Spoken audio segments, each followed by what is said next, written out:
स्वागत है फ्रेंड्स आप लोगों का एक और नई वीडियो में। उम्मीद करते हैं आप सारे लोग काफ़ी अच्छे होंगे। तो जैसा कि 2 पार्ट तक हम लोगों ने रिएक्शन दे दिया है, अभी हम लोग देने वाले हैं तीसरे पार्ट पे। आई मीन सेकंड वाला ही जो पार्ट था वो काफ़ी लंबा था, इसलिए इसमें हम लोगों ने 2 पार्ट कर लिया है। तो अभी हम लोग रिएक्शन देने वाले हैं भाई उसी वीडियो के तीसरे पार्ट में। तो बहुत ही मज़ेदार होगा क्योंकि इसमें खत्म होगा वीडियो। तो आप लोग से रिक्वेस्ट है कि आप लोग वीडियो में लास्ट जरूर से बने रहना। तो फ्रेंड्स मेरा नाम है राजीव, मेरा नाम है शिल्पा और आप देख रहे हैं हमारा चैनल रिएक्शन बाय राजीव। तो फ्रेंड्स अगर आपको हमारा ये रिएक्शन अच्छा लगता है तो आप हमारे चैनल को सब्सक्राइब करें, वीडियो को लाइक करें और साथ ही साथ हमारे इस वीडियो को शेयर भी कर दें। तो चलिए फ्रेंड्स फटाफट से वीडियो को शुरू कर लेते हैं। पता है जो खेसारी मेरा क्या है, मेरा बेटा क्या है, मेरा भाई क्या है, तो कोशिश सब मैं करता हूँ कि मैं बेहतर करूँ हर विषय पे, चाहे वो बॉडी के मामले में हो, डांस के मामले में हो, एक्टिंग के मामले में हो, अपने लुक चेंज के मामले में हो। अब रंग दे बसंती में मेरा 4 लुक है। मैं -7 डिग्री में ओपन बॉडी फाइट मैंने की है, वो भी कश्मीर में, और बर्फ पे चलना, बर्फ पे फाइट करना, वो कितना टॉप जॉब था। ऑक्सीजन लेवल इतना कम था कि आदमी चढ़ते हुए थकता था, लेकिन उसके बावजूद भी मैं हिम्मत नहीं हारता था। मुझे पता था कि ये आज हो जाएगा तो शायद ये इतिहास है, क्योंकि ये दूसरा कोई कर पाएगा नहीं कर पाएगा मुझे पता नहीं, हो सकता है कर ले, बट वो होने वाली चीज थी ही नहीं। एक गाड़ी का सीक्वेंस था जो कि मैं हवा में गाड़ी मेरी ट्रैवलिंग करती है, वो इतना खतरनाक स्टंट था कि वो संभव ही नहीं था, बट कोशिश किया थी आदमी सब कुछ। तो आप अपने स्टंट खुद ही करते हैं? हाँ, मैं सारी चीजें करता हूँ खुद से। कोशिश मेरी हमेशा कहती है कि नहीं, मैं सीखता हूँ, वो करके मैं अनुभव लेता हूँ ताकि दोबारा मेरे जीवन में कुछ इससे बेहतर ऊपर हो, इससे भी ऊपर कोई स्टैंड हो तो मैं करूँ, तो कोशिश करता हूँ करने की। कोई गाना ऐसा गुनगुना दीजिए, क्योंकि बहुत देर से मैं आपसे लगातार बातें कर रही हूँ, लेकिन इस बात को थोड़ा और अच्छा बनाते हैं। अब यहाँ पे आ गई हूँ, दिल्ली से मुंबई तक का सफर है, तो गाना तो सुन के ही जाऊंगी। जहाँ जईबू तजा हे सनम, देखे जिंदगी भखा ती जखम, जनी सोचा हमरा बारे में, तोहरा खातिर हमरा मायल न रहे, ये प्यार कल परसो के कायल न रहे, भुला गइलू वैसे जैसे भाईल न रहे। क्या बात है, बहुत ही मतलब सामने से पहली बार सुन रही हूँ आपको, बहुत ही अच्छा लग रहा है। और आप अभी अपनी जर्नी के बारे में बता रहे थे, सेट की बातें हो रही थी, तो कोई ऐसा मोमेंट जो आपको हमेशा याद रहेगा? सेट पे आप जाते हैं, कुछ ऐसा हुआ हो जो दम से दिलो और दिमाग में बच? देखिए, हमारे लिए हर दिन चीजें नई होती रहती है, और कितना याद करेंगे हर दिन। मेरे जीवन का क्या चीज हुई हो या फिर कुछ ऐसा हुआ हो जो दिमाग में ही रहता हो हमेशा? दिमाग में हमेशा देखिए काम रहता है ना, तो बाकी चीजें जो चीजें मेरे जीवन में गलतियां होती है ना, मैं उसको भूल जाता हूँ। इतने बेबाक कैसे आप? हाँ, मैं भूल जाता हूँ। ऐसा नहीं कि हाँ उसको याद रखूं, मैं माइनस चीजों को याद ही नहीं रखता। हाँ, मेरे जीवन में जो गरीबी थी, जो मेरा स्ट्रगल था, वो हमेशा कोशिश करता हूँ कि उससे मैं कभी दूर ना जाऊं, वो मुझे याद रहे, सिर्फ इसलिए क्योंकि मैं इस अवधा पे अगर पहुंचा हूं तो उसका बहुत, वो मेरा प्रोसीजर जो था, वो मेरी गरीबी नहीं बल्कि मेरा प्रोसीजर था आगे बढ़ने का। तो मैं सबको यही बोलना चाहता हूं कि अगर आप गरीब हो, अगर आपके पास पैसे नहीं है, तो आप मेहनत करो। आजीवन में हमेशा वो चीजें आपको मिलेगी जिस विधा में आप मेहनत कर रहे हो। ये मत सोचो कि नहीं हो रहा है, नहीं, कुछ कमियां आपके अंदर है इसीलिए वो चीजें नहीं हो रही है। तो आप कोशिश करिए, और वो उस प्रोसीजर की हर उस कड़ी पे मुझे हमेशा हर वो चीज याद है मुझे, और मैं हमेशा सोने से पहले उस चीज को रीबैक करता हूँ दिमाग में, फिर सोता हूँ, फिर सुबह उठता हूँ तो फिर मैं एक नया खेसारी बन के उठता हूँ, और पता ही नहीं चलता कि मैं वो स्टारडम वाला कोई खेसारी है जिसके पास सब कुछ है। आज लोग हैं, प्यार है, दुलार है, लोगों का स्नेह है, गाड़ी है, घोड़ा है, फैमिली है। और फैमिली, मैं एक छोटे से फैमिली से शुरू किया था, और आज मुझे लगता है कि आज करोड़ों की 60 से 70 करोड़ मेरी फैमिली है जो मुझे मोहब्बत करती है। जी, क्योंकि हम एक छोटे से गांव से जब निकलते हैं और ये लंबा संघर्ष हम उस दौर से गुजरते हैं, तो बहुत सारी बातें आप के बारे में लोग जानना चाहते हैं, और बहुत लोगों को आप इंस्पायर भी करते हैं। लेकिन इसमें एक बीच में ये सवाल भी आता है कि आप तो बहुत बड़े बन गए, लेकिन आप जहाँ से निकले हैं, जहाँ के लोग बहुत आगे नहीं जा पाते हैं, वहाँ के लोगों के लिए आपने क्या किया? आप जिस गांव से आए हैं उस गांव में क्या कंट्रीब्यूशन है खेसारी लाल यादव का? एक बात बताएं, सचिन तेंदुलकर भी अपने बेटा के लिए कुछ नहीं कर पाए। यहाँ करना खुद को होता है। कोई बाप आपको शिक्षा दे सकता है, पढ़ा सकता है, लेकिन नौकरी ढूंढना आपका काम है। मंजिल पाना आपका काम है। भगवान राम को दशरथ जी ने क्या दिया था? दशरथ जी ने उनको कुछ नहीं दिया, यहां तक कि अयोध्या की गद्दी तक नहीं मिली उस इंसान को। तो शायद अयोध्या में राम होते तो नहीं जाने कीर्तिमान आज रामायण नहीं लिखा होता। तो मैं क्या बोला कि बन गए तो बन गए, तो उन्होंने अपने जर्नी को ही लक्ष्य बना लिया और उस जर्नी में ही उन्होंने ऐसी बेहतर बेहतर काम की जिसमें एक रामायण का रचना हो गया और पूरे उस रामायण से जुड़े हुए हर वो कैरेक्टर एक सिनेमा की तरह दुनिया की नजर में छप गया। तो आप जर्नी तो करो। मेरे कह देने से अगर मेरे बस में होता तो मैं 7 भाई का भाई हूं, मैं सब भाइयों को बड़ा बना दिया होता। बट उनकी जो क्षमता है उस लेवल पे अपना काम कर रहे हैं, हमारी जो क्षमता है हम अपने लेवल पे काम कर रहे हैं। तो कोई भी इंसान अपना कद बड़ा खुद करता है, किसी के बड़ा करने से कोई बड़ा नहीं होता। फ्लाइट खरीदने की औकात हमारी नहीं है, चढ़ने की है। हम चढ़ सकते हैं तो कोशिश तो करें कि हम फ्लाइट पे चढ़ जाएं।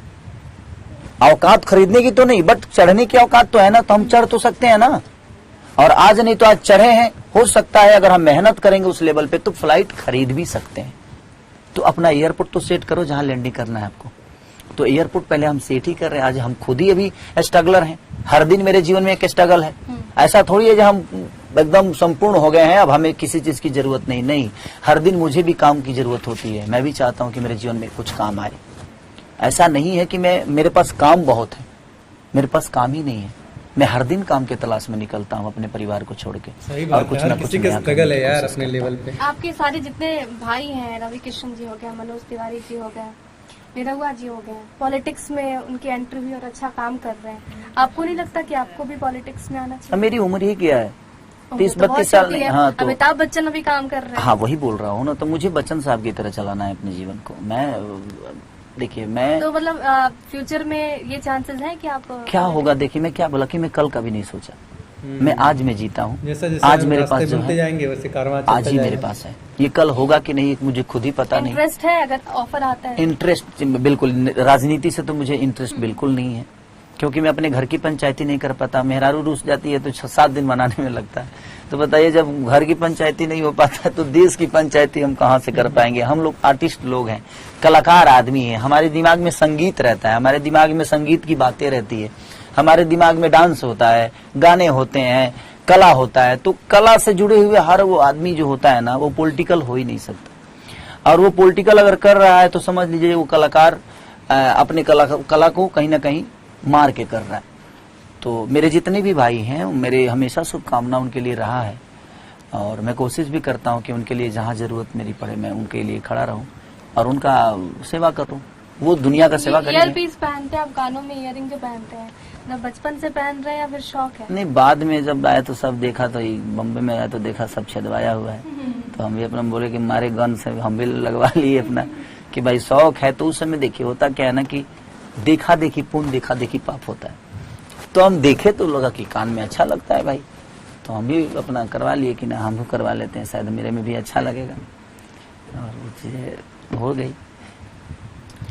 आपको क्योंकि बहुत सारे एक्ट्रेस के साथ आपने काम किया है, मेल एक्टर के साथ भी आपने डुएट किया हुआ है, तो किसी एक को स्टार का जिक्र करो जिनके साथ आपको सबसे बढ़िया लगा। अब यहाँ पे पॉलिटिकली ये करेक्ट मत कीजिएगा कि सबके साथ ही काम करना, कोई तो एक होगा ना जो बहुत अच्छा लगा होगा जिनके साथ काम करने में आपको। स्मृति सिन्हा। स्मृति? हाँ, स्मृति सिन्हा के साथ मेरे जीवन की शुरुआत हुई और वो मेरी बहुत अच्छी दोस्त हैं और उनके साथ मैंने जब भी काम किया लोगों की नज़र में हमारी और उनकी जो एक कैरेक्टर हुई, एक पति पत्नी वाली फीलिंग जो होती है, वो लोगों को समझ में आया। क्योंकि शुरू से मैंने उनके साथ 14 से 15 फिल्में की लगातार और स्मृति बहुत अच्छी समझदार एक्टर हैं वो। तो उनके साथ मेरा जब भी कुछ आया है तो मुझे उनके साथ काम करके थोड़ा सा बहुत गुड फील होता है। मतलब अच्छा एक समय हो भी जाती है। क्योंकि वो मेरी सीनियर थी, मैं उनका जूनियर था, उनको पता था इंडस्ट्री के बारे में, बट मुझे पता नहीं था इस इंडस्ट्री के बारे में। तो उन्होंने बहुत जगह पे मुझे गाइड भी किया कि ऐसे रहना चाहिए, क्योंकि मुझे कपड़ा पहनने तक नहीं आता था। तो कपड़ा पहनने तक नहीं आता था तो वो भी मुझे बहुत बताती थी। अक्षरा भी इनकेस की, उन्होंने भी मुझे बहुत गाइड किया है, उन्होंने भी मुझे बहुत चीज़ें बताया। जिम का, जैसे मैं आज जिम करता हूँ तो अक्षरा ने मुझे इस बात से कहा था कि आप जिम करिए, आप बहुत मेहनती हैं और आपकी बॉडी अच्छी होगी। तो उन्होंने हाँ तो वो चीजें दिखी हुई थी आपकी। हाँ, तो उन्होंने मुझे इस बात से, तो मैं अपनी देखिए जीवन की सच्चाई हमेशा बोलता हूँ, सही बात है, चाहे बहुत वो अच्छी बात क्या है नहीं है, दुनिया की नजर में कैसा है, दुनिया उसको क्या सोचती है, ये मेरे लिए मायने नहीं रखता। लेकिन मेरे जीवन के कड़ी में अगर किसी का योगदान जुड़ा है तो मैं उसको नहीं भूल सकता, उसके लिए चाहे कुछ भी हो जाए मैं बोलता हूँ। इसीलिए शायद मैं विवाद में भी रहता हूँ। तो ठीक है, होता है। तो जीवन में मेरे और आलोक भैया जिन्होंने मुझे पहला फिल्म लेकर बनाया, तो उनको बहुत योगदान मेरे जीवन में रहा। फिर मानसू सिंह जिन्होंने मुझे पहली फिल्म डायरेक्ट की, रामदेवन मास्टर जिन्होंने 1 2 3 4 का पता नहीं था, उन्होंने मुझे सिखाया। एक संजय कौरबे हैं जिन्होंने मुझे पहली बार डिपिंग सिखाई, 3-4 दिन में उनके साथ। दिलीप मास्टर जिन्होंने मुझे फाइट सिखाया। तो कुछ ऐसी कड़ियां हैं, जैसे हमारे एक भाई हैं विकास सिंह नथुनी, विकास सिंह वीरप्पन, जो कि मनोज भैया के पीए भी रहे हैं, वो उन्होंने मुझे बहुत हेल्प किया। उनके साथ मनोज भैया के साथ रहने वाले प्रमोद पांडे, तो कुछ कड़ी। एक मेरा भाई सुबोध था जो मेरे शुरू में बहुत मेहनत किया, कृष्णा बेदर्दी, पवन पांडे। तो ये कुछ ऐसी कड़ियां हैं, महेश परदेसी, कुमार रमेश, ये सब कुछ कड़ियां जो है ना मेरे जीवन में ऐसे जुड़ी हैं, जिन्होंने मुझे बहुत हेल्प किया है और अपने भाई की तरह, अपने बेटा की तरह मानकर मुझे इतना बड़ा बनाया। तो ये थे खेसारी लाल यादव, जिनका संघर्ष उतना ही बड़ा है जितनी आज इन्होंने अपनी पहचान बनाई है। और आज जर्रे जर्रे में, और बिहार में अगर बात की जाए, चाहे देश भर में बात की जाए, तो बच्चे के जुबान पर इनके गाने होते हैं, इनका नाम होता है।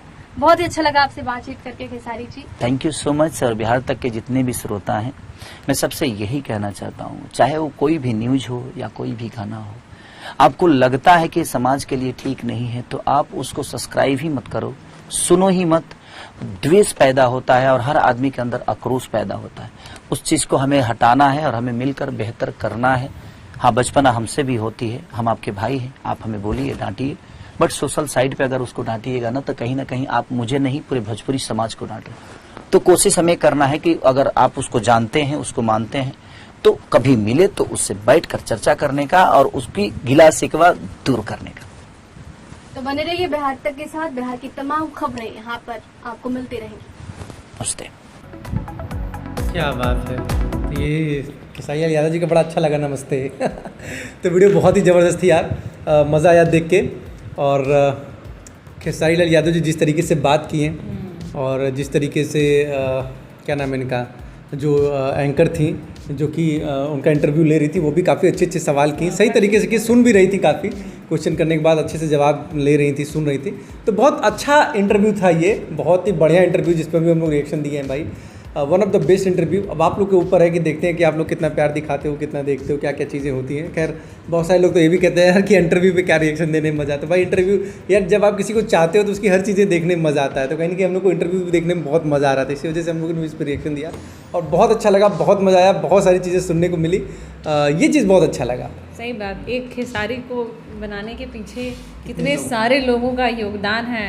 और खेसारी जी भी इतने मतलब उस चीज़ को मानते हैं कि हमको बनाने में कितने लोग लगे हुए हैं, इसलिए सबका उनको नाम याद रहता है, लाइन से नाम याद रहता है। और अभी भी उनके अंदर वही जज्बा और मेहनत दिखता है। जब वो इंडस्ट्री में जब आए थे, जिस हाँ सेम तरीके का जज्बा अभी भी, और अभी तक वो सीखने में मन से लगे हुए ही रहते हैं। तो ये सब चीज़ें कुछ देखकर उनका पैशन ना भाई, ये सब चीज़ें उनके अंदर थी, तभी लोग उनको बड़ा बनाते गए। क्योंकि हर कोई को क्यों नहीं सारे इंसान इस तरह से मिलके बड़ा बनाते हैं। लोग मिले हुए हाँ, क्योंकि उनके अंदर सीखने की, आगे बढ़ने की चाहत थी और कहीं ना कहीं उनके अंदर वो चीज़ थी कि वो फटाफट से अडेप्ट करते गए और अपने आप को आज खेसारी लाल यादव बना दिए हैं, है कि नहीं।